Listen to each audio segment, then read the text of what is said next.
Mikail haqqı deyib çəkinməyib, sən elə bilmə vüqardı dinməyib, qəlbimiz bəlkə bizim isinməyib.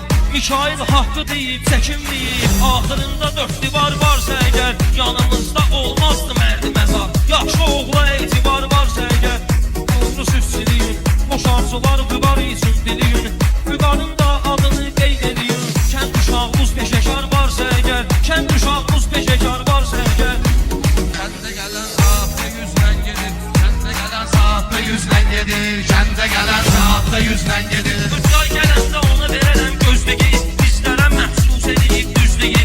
Mərdana bax bəyənməyir yüzləgi, toya gəlir ancaq ki 500-dən gedir, toya gəlir ancaq ki 500-dən gedir. Adam vardı öyləşib ki leyləsin, həyatdır bu kədərli qəm söyləsin. Qız var atası anası yoxdur neynəsin, qız var ailə qurur cəhizdən gedir, qız var ailə qurur cəhizdən gedir. Qan eləyir sınaqda, yaxşı da imtihan eləyir sınaqda, yaxşı da imtihan eləyir sınaqda.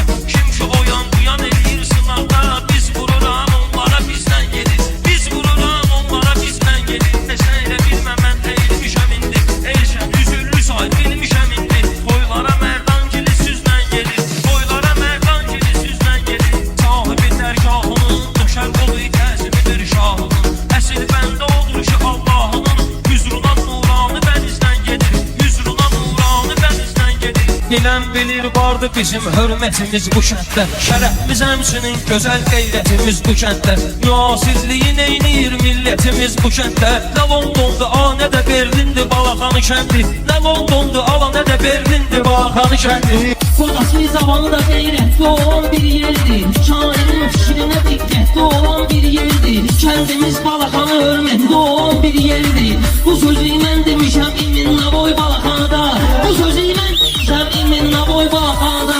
Gəl bizlə bu kəndin ay dərdik, saban şairiyəm, görmüşəm sizləri vallah və saboy Balaxanıda, görmüşəm sizləri vallah və saboy Balaxanıda. Qardeşlər, milyonçularla mən ad eyləmişəm qardeşlər, mən kişi könlünü şad eyləmişəm qardeşlər. Mənə patdeşqa verərlər, dara qoy Balaxanıda, mənə patdeşqa verərlər, dara qoy Balaxanıda.